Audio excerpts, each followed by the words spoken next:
Hello दोस्तों, तो कैसे हो। अभी मैं हूँ जम्मू तवी स्टेशन पे और आज जाने वाले हैं माता वैष्णो देवी के दरबार। तो उसके लिए सबसे पहले हमें बस करना पड़ेगा। बस का किराया 165 रुपये और डिस्टेंस 47 किलोमीटर। और अगर आप जम्मू तवी स्टेशन ना उतर के माता वैष्णो देवी कटरा स्टेशन पे उतरना चाहते हैं तो और भी अच्छा है। वहाँ से दूरी 600 मीटर और आपका टाइमिंग लगेगा 10 मिनट मात्र, और वो भी पैदल। जैसा कि आप लोग देख पा रहे हैं कि अभी हम लोग कटरा चौक पहुँच चुके हैं और अभी हम लोग रूम लेने वाले हैं निहारिका कॉम्प्लेक्स, जो कि कटरा चौक के पास में ही है।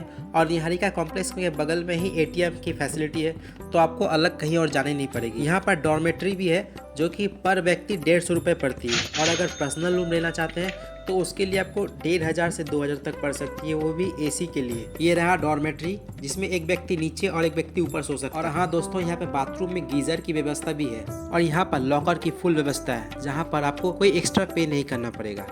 और अगर नॉन एसी रूम लेना चाहते हैं तो उसके लिए 700 रुपये पे करने पड़ेंगे। जैसे कि अभी सुबह के 5 बज चुके हैं, तो आज हम लोग माता वैष्णो देवी के दर्शन करेंगे। तो बोलो सच्चे दरबार की जय। ये जो सरकारी बस सेवा लिखी हुई है, इसके पीछे ही आपको RFID कार्ड मिलेगी। जैसा कि देख पा रहे हैं, मुझे RFID कार्ड मिल चुकी है। अब बात की जाए टाइमिंग की, अगर आप सुबह में निकलते हैं तो आपको 4 से 5 बजे तक निकलना पड़ेगा। और अगर रात को निकलते हैं तो 9 से 10 बजे के अंदर आपको निकलना पड़ेगा, जिससे आपको भीड़ भी कम मिलेगी और दर्शन भी बहुत अच्छे से होगी। जिनको भी चलने में दिक्कत है तो उनके लिए कटरा चौक से दक्षिण द्वार तक ऑटो जाती है, जो एक पूरी ऑटो 100 रुपये लेती है। जो लोग भी माता वैष्णो देवी के दरबार में पहुंचते हैं, उससे पहले इस पीपल के पेड़ में अपनी मन्नत मानते हैं और चुनरी को बांधकर फिर आगे बढ़ते हैं। क्या ही अद्भुत और क्या खूबसूरत सा नजारा है इस पीपल के पेड़ का। जय माँ शेरावाली, जय बोलो साचे दरबार की जय। ये रहा सामने दक्षिण द्वार और यहीं से हमें पैदल यात्रा शुरू करनी पड़ती है। और यहीं पे हमारा सिक्योरिटी चेकिंग होता है, जैसे RFID कार्ड चेकिंग, आपकी बैग की चेकिंग, इस तरह की चेकिंग की जाती है। यहाँ पर घोड़े, पालकी, पिट्ठू सब कुछ की व्यवस्था है। जो लोग भी चलने में असमर्थ है तो आगे जाके आपको इस जगह पे आपको काउंटर पे टिकट कटवाना पड़ेगा और यहाँ पे आपका सारा रेट लिखा हुआ है, आप यहाँ से चेक कर सकते हैं। और इसे कहा जाता है वान गंगा, जहाँ पर लोग स्नान करते हैं फिर माता वैष्णो देवी की ओर आगे बढ़ते हैं। जब बजरंगबली को प्यास लगी थी तब देवी ने जमीन में तीर मारा और एक झरना फूट पड़ा, जिसे आज बाण गंगा के नाम से जाना जाता है। ऐसा माना जाता है कि देवी ने नदी के पानी में अपने बाल धोए थे और इस प्रकार इसे बाल गंगा के रूप में भी जाना जाता है। और इस मंदिर को कहते हैं गीता मंदिर, क्योंकि यहाँ पर सारी मनोकामनाएं, इच्छाएं पूर्ण करने वाली मंदिर है। और इस मंदिर की खासियत ये है कि यहाँ पर सारी देवी देवता इकट्ठे इस जगह मौजूद है। तो इसलिए प्रेम से बोलो जय माता दी, सारे बोलो जय माता दी, मिलके बोलो जय माता दी। अरे आगे बोलो जय माता दी, पीछे बोलो जय माता दी, सारे बोलो जय माता दी। और ये एक फोटो स्टूडियो है, जहाँ पर आप माता के साथ फोटो ले सकते हैं। पहाड़ों पे जितने ऊंचे जाएंगे तो आपको स्टॉल काफ़ी कम मिलेंगे। लगभग 2 किलोमीटर की ऊंचाई तक ही आपको स्टॉल सारे देखने को मिल सकते हैं। तो इसलिए आपको जो भी खाना पीना होगा तो इधर ही खा सकते हैं। जैसे हम लोगों ने एक जूस पिया था, क्योंकि पहाड़ों पे चढ़ने के लिए थोड़ी सी एनर्जी तो चाहिए, इसलिए हम लोग ने एक जूस पिया। उसके बाद हम लोग आगे बढ़े। अभी हम लोग चरण पादुका मंदिर पहुंच चुके हैं और ये मंदिर अभी बंद है। ये मंदिर 7-8 बजे करीब खुलती है। पौराणिक कथाओं के अनुसार भैरवनाथ से बचने के लिए माँ वैष्णो देवी त्रिकुट पहाड़ी की गुफाओं की ओर भागते समय माता वैष्णो देवी एक स्थान पर रुकी, जहाँ पर उनके पैरों के निशान उस चट्टान पे आज भी मौजूद है।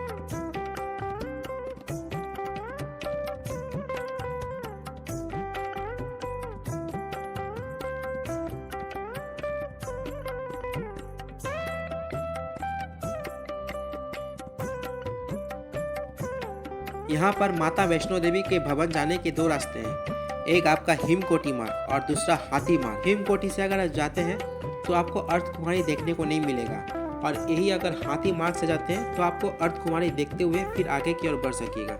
तो हम लोग हाथी मार्ग से जाएंगे, जो कि यहाँ से माँ वैष्णो देवी के भवन जाने का 6.5 किलोमीटर दूरी है। रास्ते में इस तरह के श्राइन बोर्ड द्वारा विश्राम स्थल मिल जाएंगे, जहाँ पे आप लोग आराम से रुक सकते हैं, रेस्ट कर सकते हैं और फ्रेश भी हो सकते हैं। और यहाँ पर टॉयलेट, बाथरूम और पीने के पानी की फुल व्यवस्था है। अब ऐसा तो नहीं कि आप सिर्फ चलते रहोगे और आपको भूख नहीं लगेगी। जैसे कि आप अर्धकुमारी पहुँचते हैं तो उनके आने से पहले ये छोटे छोटे स्टॉल लगे हुए हैं, जहाँ पे आप खाना खा सकते हैं और उसके बाद आगे फिर आप धीरे धीरे आगे बढ़ सकते हैं। देखिए यहाँ पे एक लाइन से काफ़ी सारी स्टॉल लगी हुई है। जैसा कि आप लोग देख पा रहे हैं कि अभी हम लोग अर्धकुमारी पहुँच चुके हैं।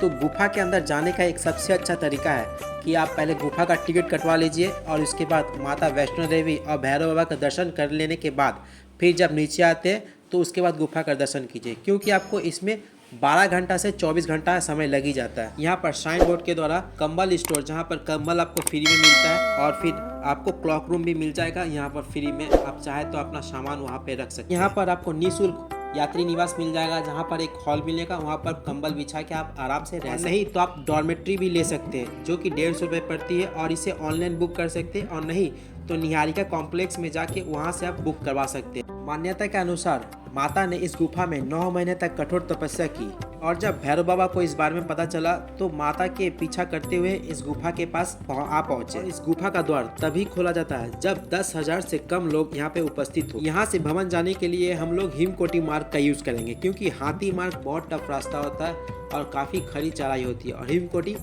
थोड़ी सही रास्ते होती है, तो हम लोग हिमकोटी का यूज करेंगे। अगर आप चलते चलते कहीं थक जाते हैं तो इन सब जगह पे आप रेस्ट कर सकते हैं, क्योंकि ऐसा जगह आपको पूरे रास्ते में देखने को मिलेगी। और यहाँ पर रोड की व्यवस्था इतनी साफ है कि आप यहाँ पे नीचे भी बैठ सकते हैं, कोई दिक्कत नहीं। मंदिर जाने का रास्ता बीच बीच में आपको इस तरह की सेवाएं देखने को मिलेगी, ताकि आपको किसी तरह की दिक्कत ना हो, आप आराम से मंदिर तक पहुँच पाए। जब माता वैष्णो देवी के दर्शन करने जाते हैं तो इनसे थोड़ा दूरी बना के रखें, नहीं तो आपके मोबाइल, आपके पर्स और आपके प्रसाद छीन के भाग सकते हैं। कोई दरकार नहीं इनकी फोटो या वीडियो लेने की, नहीं तो आपके साथ कुछ भी गलत हो सकता है, क्योंकि ये लंगूर बहुतों का प्रसाद लेके भाग चुका है।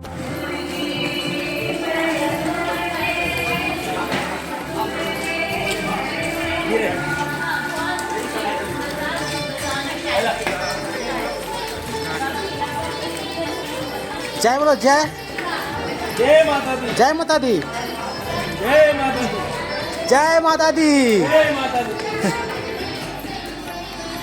इन सब जगह से आप जाते हैं तो आपको पहले ही काफ़ी सारी बोर्ड मिल जाएगी कि इन पत्थरों से सावधान और यहाँ से जल्दी चलें, यहाँ पर बिल्कुल ना रुकें, क्योंकि यहाँ पे कुछ भी हो सकती है दुर्घटना। इसीलिए एक बात मैंने बताना भूल गया कि आप जब नीचे से आते हैं तो आपको इस तरह की गाड़ी जो कि बच्चों के लिए होती है, इनकी व्यवस्था भी मिल जाएगी। आपको कोई टेंशन लेने की ज़रूरत नहीं है, आप आराम से बच्चों को लेके आ सकते हैं। प्लस आपको अलग से लोग भी मिल जाएंगे जो इन गाड़ी को खींचते हुए आपको ऊपर लेके आएंगे, लेकिन इनका रेट मुझे पता नहीं है, तो आप एक बार पता कर लीजिए। माता वैष्णो देवी भवन से कुछ दूरी पहले आपको पूछताछ केंद्र भी मिल जाएगा, और पूछताछ केंद्र के बगल में ही आपको लॉकर की व्यवस्था मिल जाएगी, जहाँ पर अब अपने मोबाइल, अपने पर्स और अपने इलेक्ट्रॉनिक सामान और अपने घड़ी तक को इन सब जगहों पर रख सकते हैं।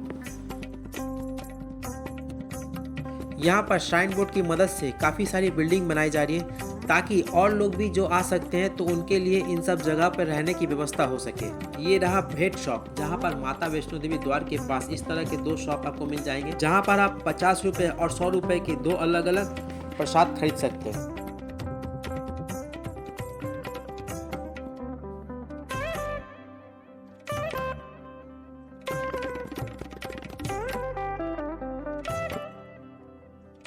ये रहा दुर्गा भवन, जहाँ पर आप हेलीकॉप्टर टिकट, डॉर्मेट्री और कमरों की बुकिंग कर सकते हैं, आरती बुकिंग कर सकते हैं। ये रहा माता वैष्णो देवी के ऑपोजिट में ही है ये दुर्गा भवन, जहाँ पर आपको इस तरह की सारी व्यवस्था मिल जाएगी। और ये रहा कुछ भवन के पास बाथरूम, जहाँ पर लोग स्नान करते हैं।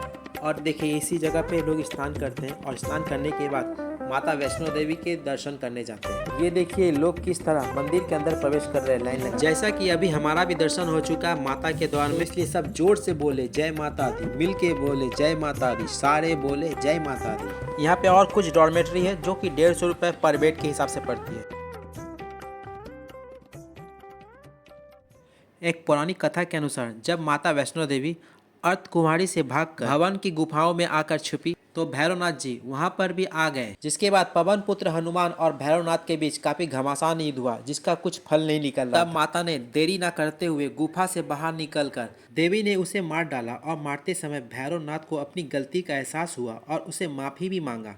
माता वैष्णो देवी ने न केवल उसे माफ कर दिया बल्कि उसे वरदान भी दिया, जो भी भक्त मेरे पास दर्शन करने आएंगे उन सही भक्तों को तुम्हारे दर्शन के बिना उनकी यात्रा सफल नहीं मानी जाएगी। माता वैष्णो देवी के मंदिर से भैरवनाथ का मंदिर 2.5 किलोमीटर है, और वो भी काफी खड़ी चढ़ाई है। इसलिए लोग रोपवे का यूज करते हैं। रोपवे सुबह 7 बजे से शाम को 4 बजे के बीच चलता है, उसके बाद बंद हो जाती है। आपको रोपवे का टिकट ऑनलाइन नहीं मिलती है, इसलिए आपको माता वैष्णो देवी के मंदिर के पास पहुंच के वहां से आपको टिकट कटानी पड़ती है। लेकिन इसके लिए आपको 1.5 से 2 घंटा तक लाइन में खड़ा रहना पड़ेगा, उसके बाद ही आपकी नंबर आएगी। हम लोगों ने सुबह 12 बजे लाइन लगाई थी और हमारी लाइन 2 बजे तक आई। और रोपवे का टिकट दोनों तरफ मिला के 100 रुपए है। आप किसी भी एक तरफ से भी अगर चढ़ते उतरते हैं तो भी आपको 100 रुपए देने पड़ेंगे। रोपवे से ऊपर चढ़ने के बाद आपको भैरव बाबा के लिए 50 रुपए का प्रसाद यहीं पे मिलेगी।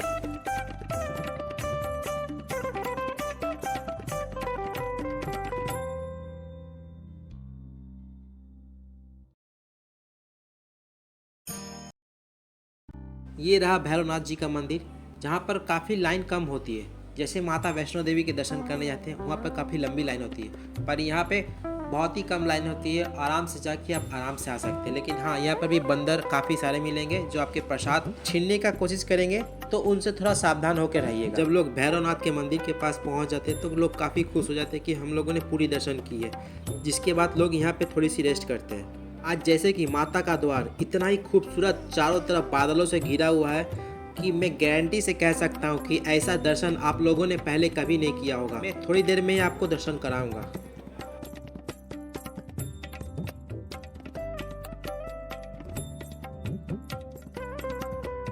ये देखिए दोस्तों, एक चमत्कार सा दर्शन। ऐसा दर्शन मैंने तो अपनी ज़िंदगी में कभी नहीं किया, क्योंकि इससे पहले भी एक बार आ चुका हूँ मैं। मुझे 2 पल के लिए ऐसा लगा कि मैं शायद जन्नत में आ चुका हूँ। इतना अद्भुत दर्शन मिला। और मैं आगे आपको और भी कुछ चीज़ें दिखाऊंगा जहाँ पर बादलों ने कैसे पहाड़ों को घेर लिया। और मैं जिस रोड पे जा रहा हूँ वो रोड भी पूरा बादल से घिरा हुआ। इतना अद्भुत दृश्य शायद आपने पहले कभी नहीं देखी होगी। ये देखिए दोस्तों, इतना ही खूबसूरत था दर्शन। चारों तरफ बादलों ने कैसे रोड को घेर लिया, अद्भुत, अविश्वसनीय।